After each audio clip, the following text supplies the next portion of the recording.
acompañe Iñaki Eguiara, que es responsable del área de investigación de la Dirección de Tráfico del Gobierno vasco. Es ingeniero industrial superior, desarrolla investigaciones, proyectos ITS, planes de gestión de tráfico, estudios de impacto, informes de seguridad vial. Es además representante de la Dirección de Tráfico del Gobierno vasco en programas, en proyectos europeos como ARTS, Easyway o Arco Atlántico. Aurrera, Eguiara jauna. Bueno, buenos días. Yo, en representación de la Dirección de Tráfico, he enfocado en la ponencia centrándome en los grandes hitos, quitando aparte todas las ramificaciones que conlleva cada uno de esos hitos de la nueva movilidad que va a venir en transporte por carretera, en tráfico interurbano. Y luego me voy a centrar sobre todo, porque esto es un recorrido de muchos años, me voy a centrar sobre todo en el futuro inmediato y próximo, y luego dejamos para el final pues las cosas que van a ir viniendo para tener algunas reflexiones que tendremos tiempo de reflexionar. Pero ahora me voy a centrar un poco en el futuro más inmediato y para dar un mensaje positivo, no solo hablar de qué es lo que nos viene, sino que lo que nos viene, qué nos ha obligado a cambiar y qué estamos haciendo ya. Un poco para decir, ya estamos en ese futuro inmediato, ¿no?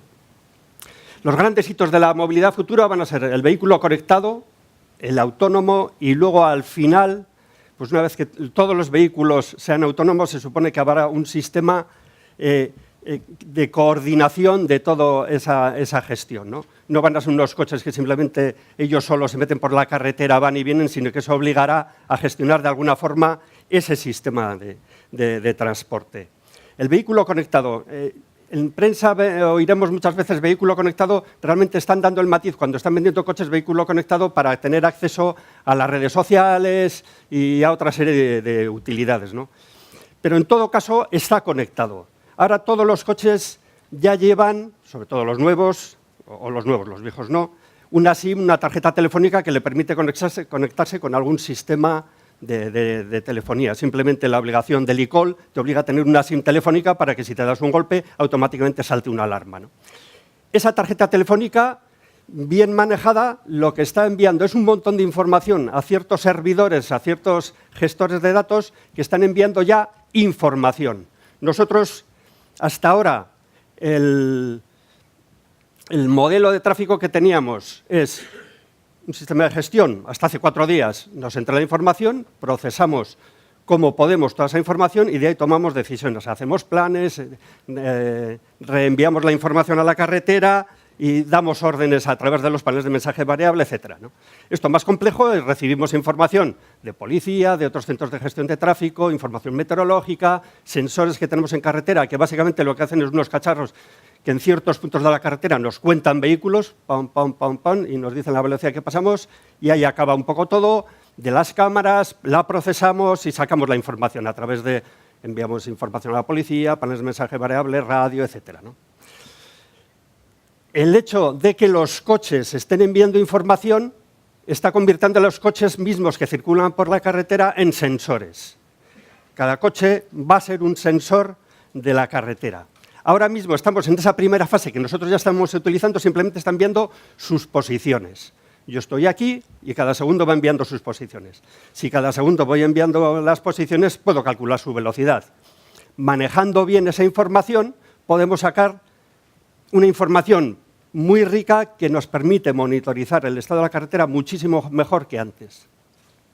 El siguiente paso es el que estamos esperando como agua de mayo, y sé que hay movimientos, lo que pasa es que todavía la masa crítica de información es pequeña, es esos coches que tienen unas centralitas que recogen todos los datos de la sensorización del coche, nos pueden ir enviando, cada vez que uno activa un sensor en las luces antiniebla, puede estar avisando que en ciertos puntos hay un banco de niebla. Yo en un centro estoy recibiendo que todos los coches que pasan por un cierto punto me están avisando que entra un banco de niebla, que es el caso típico de entres muy brusco, colisiones por alcance que pueden llegar, en casos extremos, a 100 vehículos, ¿no?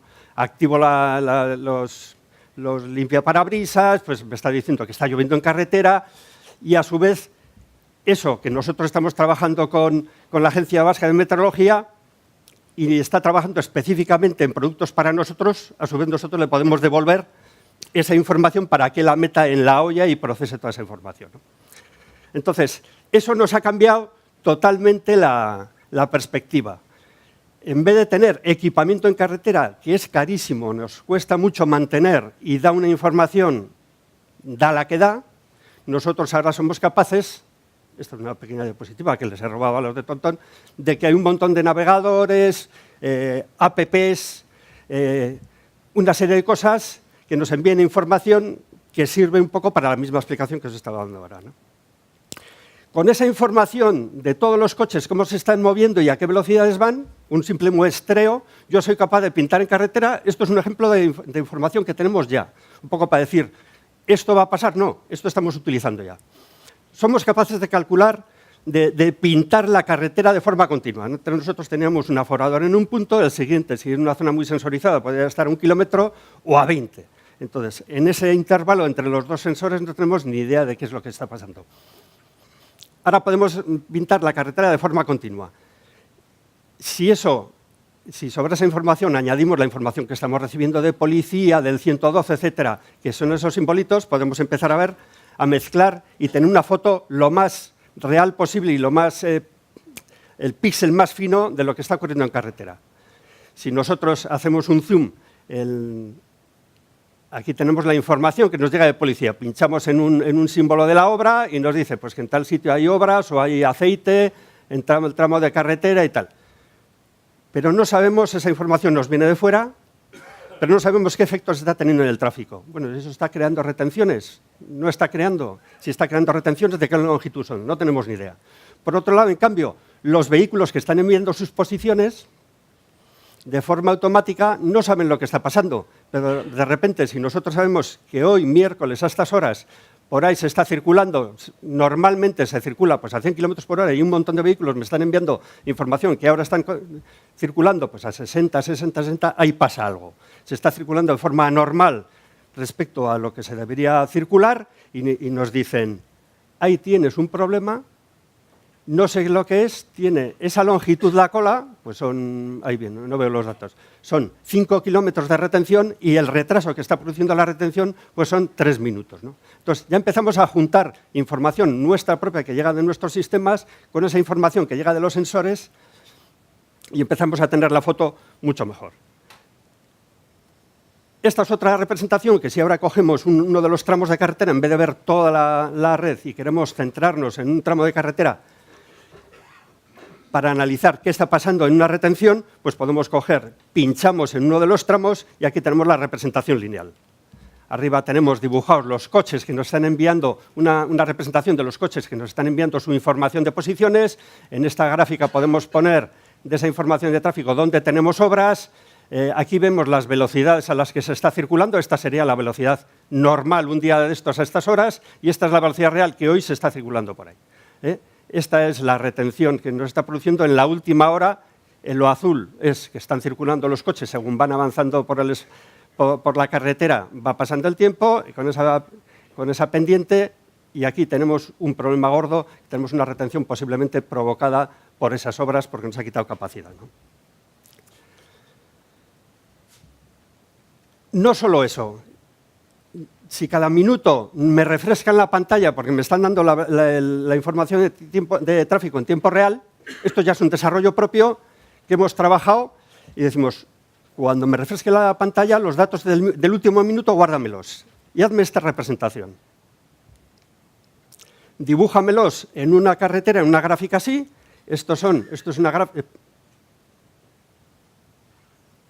gráfica de la 8, el del 19 de agosto del 16. Aquí tenemos la 8 desde el cruce de Málzaga hasta la frontera y esto es de las 0 a las 24 horas.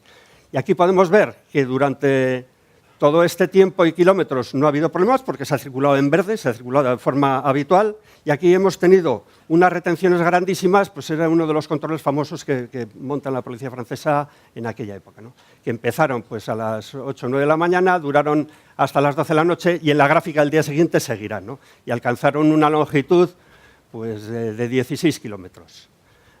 Si para esta gráfica no nos sabemos situar porque no conocemos la carretera, tenemos dos pulsaciones que podemos ver imágenes en 360 grados para saber situarnos y la localización en el mapa. Entonces ya empezamos a tener informes que ya no son solo escritos, la cola empezó texto empezó a tal hora, alcanzó tantos kilómetros, sino ya podemos tener con datos. Empezó a tal hora alcanzó tantos kilómetros, etc. No solo eso, sino esta información cualitativa, sino si sobre esto metemos la información de tráfico, las intensidades que tenemos de nuestros sensores, somos capaces de calcular las horas que se han perdido ahí. Y si le aplicamos unos precios hora, podemos ser capaces de decir que en esas retenciones, pues ese día se perdieron 65.000 euros. Y con esta aplicación podemos elegir día a día, carretera a carretera, un periodo de un año. Entonces, a modo de ejemplo, tenemos que en la red de carreteras del año 2017, en la red de carreteras principal del año 2017, con esos precios que hemos marcado, el precio hora de vehículo ligero, el precio hora de vehículo pesado, pues se han ido por los sumideros en retenciones unos 29 millones de euros, que no está mal. Entonces, esta herramienta también nos va a permitir, cuando hagamos planes de gestión de tráfico, hacer estimaciones, es decir, con esto que voy a hacer, voy a conseguir disminuir las retenciones, tengo los históricos, tengo eso, y puedo hacer análisis coste-beneficio, es decir, voy a gastar esto en este proyecto, pero espero tener unos retornos en disminución de retenciones y de dinero, que es un factor, un parámetro que se entiende muy bien, de tanto dinero, ¿no? Entonces, esto lo tenemos ya. ¿Qué nuevas funcionalidades, qué nuevas potencialidades nos da esto? Pues si somos capaces de jugar bien con los datos de los vehículos en tiempo real, datos de meteorología con los que llevamos ya años trabajando, unas buenas herramientas de simulación, que luego hablarán más adelante en las siguientes ponencias, tratamiento de Big Data, podemos hacer predicciones, modelos de tráfico y planes de gestión de tráfico mucho más finos, ¿no? Entonces, estos son los temas en los que ya estamos trabajando, pero bueno, eso se presentará cuando se llegue a la finalización de ellos, ¿no? Eso por un lado. El vehículo conectado ya está en su primera fase, de alguna forma está conectado. El vehículo conectado, cuando hablamos de vehículo conectado, pensando en el vehículo autónomo, estamos pensando en una tecnología específica, de unos equipamientos específicos que todavía vienen, los coches no están equipados con ello, van a empezar a estar pronto, pero la normativa y las normas y eso ya están desarrollados, que los coches van a ir hablando entre ellos. Va a haber una especie de conversaciones en carretera, todos los coches se van a avisar.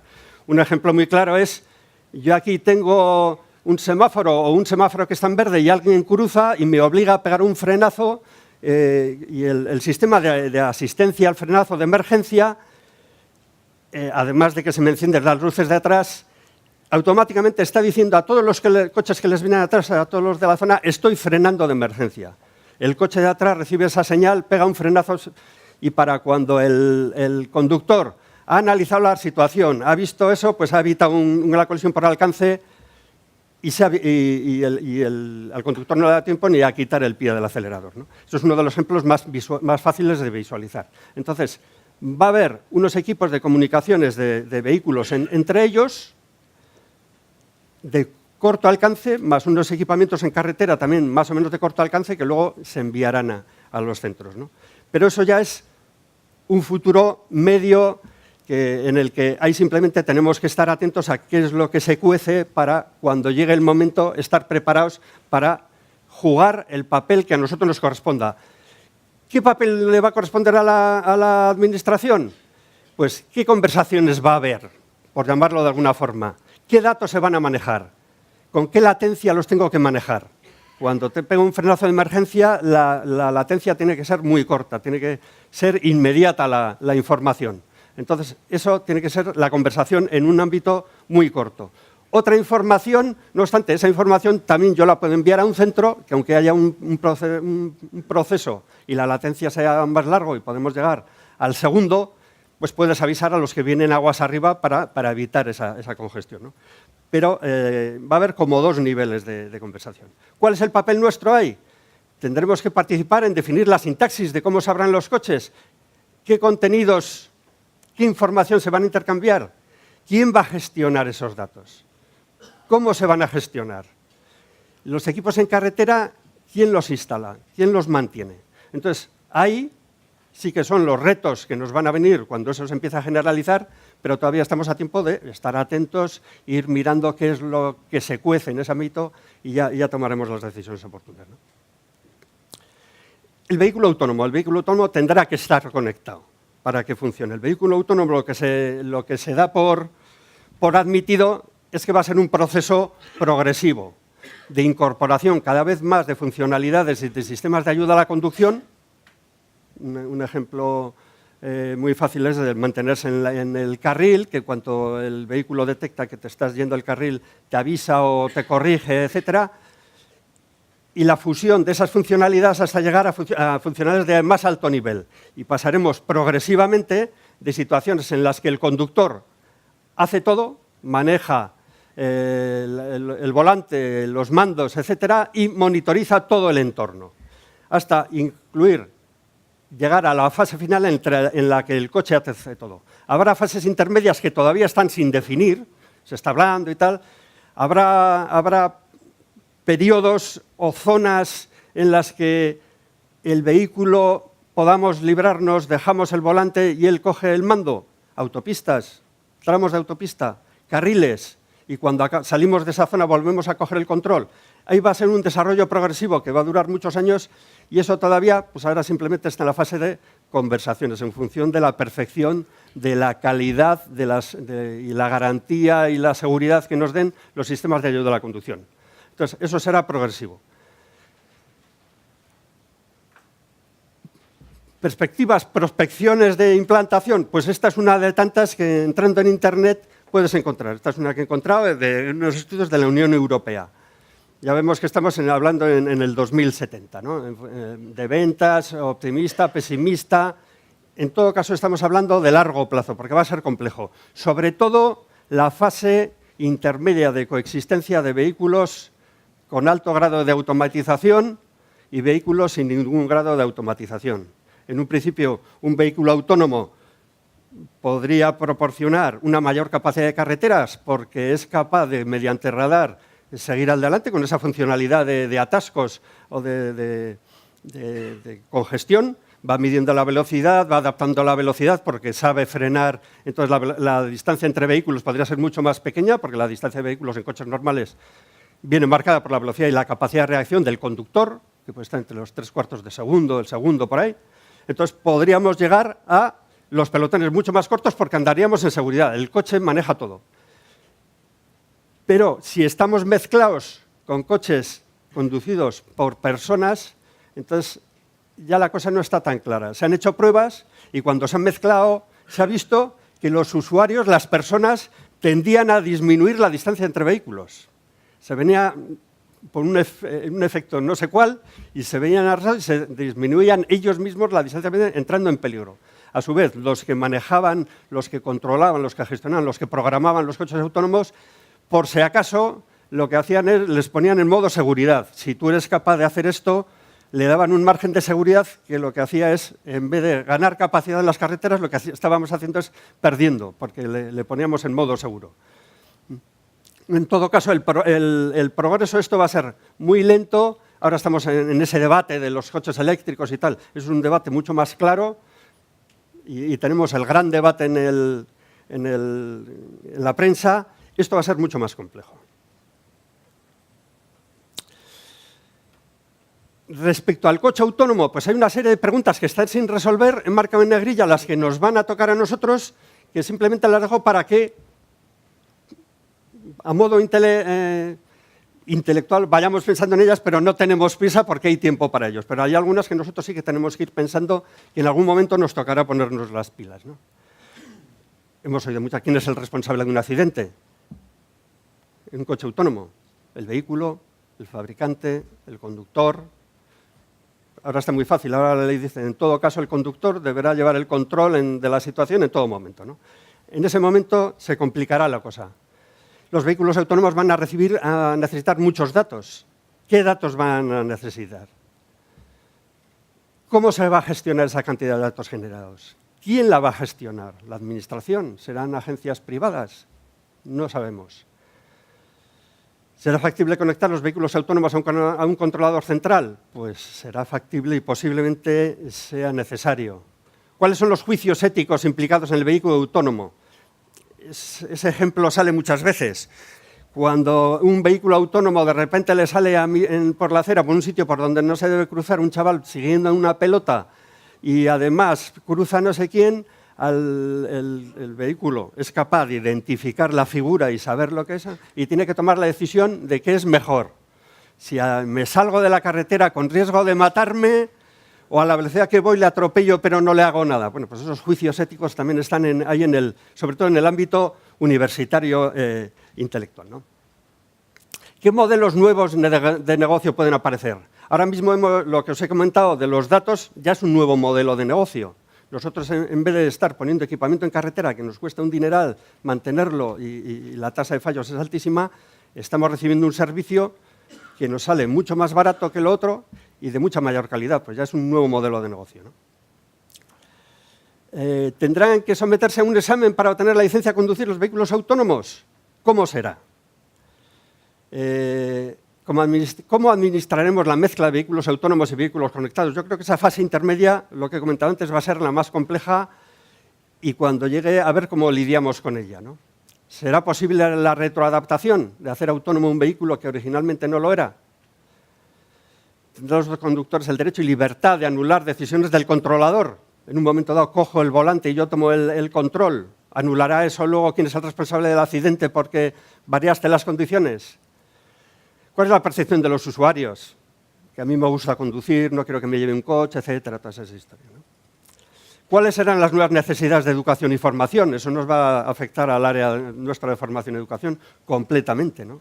Cambia completamente el enfoque, ¿no? ¿Cuál es el estado actual de las políticas y legislación sobre vehículos autónomos? En la siguiente diapositiva veremos la ristra de legislación que tenemos, ¿no?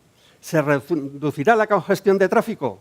Luego veremos cómo hay algunas paradojas, que hay unas razones para pensar que va a haber una tendencia y otras para pensar que va a haber la contraria. Sopesando ambas, ¿cuál va a ganar, ¿no? Ciberseguridad. Vamos a tener una serie de datos. En teoría, los coches van a ser más seguros. Por ejemplo, para robos van a estar totalmente monitorizados y les vas a tener bien controlados, pero te pueden hackear. Ya ha habido algún ejemplo en prensa, cómo te puede entrar un hacker al sistema de control del vehículo y tú pierdes el control, te para el coche y no sabes qué ha pasado, o cosas peores, ¿no? Esta es la ristra de directivas que la administración competente de todos los países tendrá que afrontar. Y luego, pues algunos de los impactos potenciales positivos y negativos de los vehículos autónomos, que es un poco lo que decíamos, ¿no? En un principio mejorará el medio ambiente porque gestionaremos mejor el tráfico, elimino la parte de vehículo eléctrico, etcétera, pero por otro lado, la mayor eficiencia posiblemente cree nuevas formas de negocio y aumente la demanda. Entonces, optimizamos mejor la carretera, pero metemos más coches en ella, ¿no? Negocios, sí, conclusión ya, sí, con esto ya acabamos. Negocios, pues aparecerán nuevas formas de negocios que ahora seguro que ni se nos ocurren, o alguno ya las tiene pensando, ¿no? Y luego el sistema coordinado automatizado de transporte, pues parece ser el paso último razonable pensar que cuando tengamos una red y haya una serie de vehículos autónomos que viene a recogernos, esa película que viene a recogernos, va no sé dónde, se lleva, nos deja y él va a aparcar, que en un momento dado haya un sistema coordinado de transporte que organice todo eso, ¿no? En función de priorizar el tráfico en base a criterios establecidos de las emisiones, para entonces eran todos eléctricos, de igualdad de oportunidades para todos, incluso de limitación de slots, como en los aviones, para decir, bueno, tú quieres ir de aquí a aquí, pero espera un poco, ahora no entres, igual que en el RAM metering, ¿no? En las carreteras. Espera un poco y que gestione todo eso. Va a ser como gestionar una red de comunicaciones que comunica los paquetes de información a través de la red de fibra óptica, ¿no? Y luego esto va a ser un poco la proyección de aquí a, ya veis que también, años 60, 70 como el otro, pues desarrolla las prestaciones y requerimientos, apoya las pruebas a gran escala, estudio donde sea posible y apoya la implementación en aplicaciones específicas en zonas. Si muestra que son efectivos, se considerará dedicar algunos carriles de autopista para su uso. Si prueban que son beneficiosos y de mayoría puede ser posible cambiar el diseño de las carreteras y adaptarlo a ese nuevo modelo. y al final, si esto se demuestra, pues restringir la conducción humana, ¿no? Esos son como una especie de pasos previos, pero ya ves que en todo caso el periodo temporal es lo suficientemente amplio para tomárnoslo con calma. Pero en todo caso, a muy corto plazo, ya veis que hay cosas que estamos utilizando y retos, y que en eso estamos. Un poco quería lanzar ese mensaje positivo de que ahí estamos, ¿no? En ese futuro próximo nosotros ya lo hemos empezado. Ahora mismo estaba pensando, cuando empecé yo con esto, empecé hace 10 años. Ahora estamos enseñando esto, pero empezamos hace 10 años a jugar con esos datos con la gente de Tonton, ¿no? Y con esto pues doy por finalizado. Un minuto me pasa.